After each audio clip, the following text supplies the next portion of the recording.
नमस्ते दोस्तों, स्वागत है हमारे चैनल पर।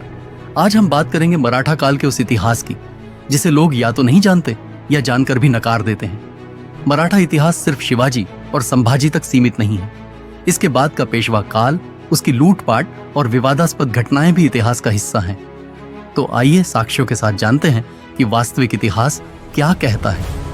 दोस्तों, आजकल एक अजीब ट्रेंड देखने को मिलता है। जब हम मराठा काल की बात करते हैं, खासकर पेशवाओं के समय की, तो लोग तुरंत कहते हैं, अरे मराठे तो हिंदू रक्षक थे, वो मंदिर कैसे लूट सकते हैं, या ये तो प्रोपेगेंडा है। लेकिन सवाल ये है, क्या हम अपनी पसंद नापसंद से इतिहास को बदल सकते हैं? इतिहास भावनाओं का खेल नहीं है, ये तथ्यों और लिखित साक्ष्यों पर टिका है। मराठा काल के कई पहलू हैं, लेकिन कुछ घटनाएं ऐसी भी हैं जो हमें असहज कर सकती हैं। उदाहरण के लिए, मेवाड़ के इतिहास में, वीर विनोद जैसी किताबों में और कई समकालीन दस्तावेजों में साफ लिखा है कि पेशवा काल में मराठों ने उत्तर भारत और राजस्थान में लूटपाट की। ये साक्ष्य हमें नजरअंदाज नहीं करने चाहिए। इतिहास को समझने के लिए हमें खुले दिमाग से सच को स्वीकार करना होगा, चाहे वो कितना भी कड़वा क्यों न हो। जब शिवाजी और संभाजी के बाद मराठा साम्राज्य का नेतृत्व पेशवाओं के हाथ में आया, तब मराठा शक्ति अपने चरम पर थी। लेकिन इस दौर में कई ऐसी घटनाएं हुई जिन्हें इतिहास में विवादास्पद माना जाता है। आइए कुछ प्रमुख घटनाओं और उनके साक्ष्यों पर नजर डालते हैं। मेवाड़ में मंदिरों की लूट, 18वीं सदी। मेवाड़ के इतिहास में दर्ज है कि 18वीं सदी में मराठा सेनाओं ने राजस्थान के कई मंदिरों को निशाना बनाया। वीर विनोद में लिखा है कि मराठा सरदारों ने मेवाड़ के मंदिरों से धन और संपत्ति लूटी। मेवाड़ के कई दस्तावेजों और ऐतिहासिक पत्रों में भी इन घटनाओं का जिक्र है। बंगाल में लूटपाट। मराठा सरदार रघुजी भोसले ने 1740 के दशक में बंगाल पर कई हमले किए। इन हमलों में बंगाल के गांवों, शहरों और व्यापारिक केंद्रों को लूटा गया। समकालीन बंगाली लेखक गंगाराम की रचना महाराष्ट्र पुराण में इन लूटपाटों का विस्तृत वर्णन है।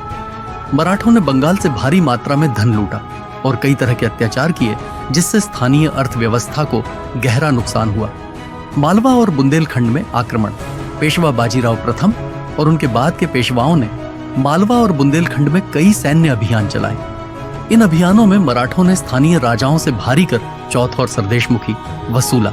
मराठा राजपत्र और स्थानीय इतिहासकारों के लेखों में दर्ज है कि मराठा सेनाओं ने कई बार मंदिरों और धार्मिक स्थलों से भी धन लिया।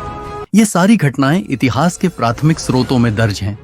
अब कुछ लोग कह सकते हैं, लूटा तोड़ा नहीं, लेकिन लूटपाट भी क्या कोई गर्व की बात है? मराठा सेनाएं उस समय साम्राज्य विस्तार और धन संग्रह के लिए ऐसा करती थीं, और ये उस समय की सैन्य रणनीति का हिस्सा था। लेकिन इसे नकारने से इतिहास तो नहीं बदल जाएगा।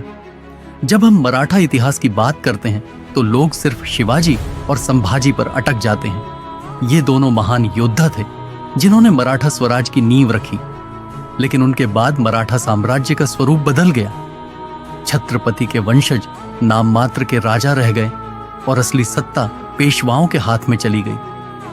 पेशवा काल में मराठा साम्राज्य ने उत्तर भारत में अपनी ताकत बढ़ाई, लेकिन इसके साथ ही लूटपाट और आक्रमण की घटनाएं भी बढ़ी। ये वो दौर था जब मराठों ने पंजाब से लेकर बंगाल तक अपनी ताकत दिखाई, लेकिन कई बार स्थानीय लोगों के लिए ये ताकत उत्पीड़न का कारण बनी। हमें इतिहास को सिर्फ गौरव के चश्मे से नहीं, बल्कि तथ्यों के आधार पर देखना होगा।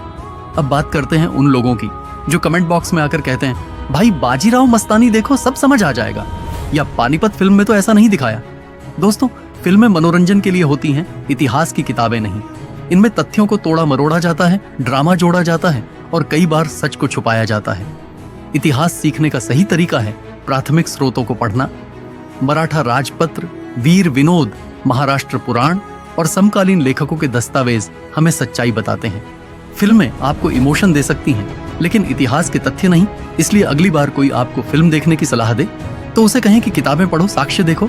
दोस्तों, मराठा काल का इतिहास गौरवशाली भी है और जटिल भी। इसमें वीरता की कहानियां हैं तो लूटपाट की घटनाएं भी। हमें इतिहास को ना तो पूरी तरह महिमा मंडित करना चाहिए, ना ही उसे पूरी तरह नकारना चाहिए। सच को जानें, समझें और साक्ष्यों के आधार पर अपनी राय बनाएं। अगर आपको ये वीडियो पसंद आया तो लाइक करें, शेयर करें और चैनल को सब्सक्राइब करें। कमेंट बॉक्स में बताएं कि आप मराठा काल के बारे में क्या सोचते हैं। अगर कोई सवाल हो या आप किसी खास घटना के बारे में जानना चाहते हैं तो लिखें, हम जवाब देंगे।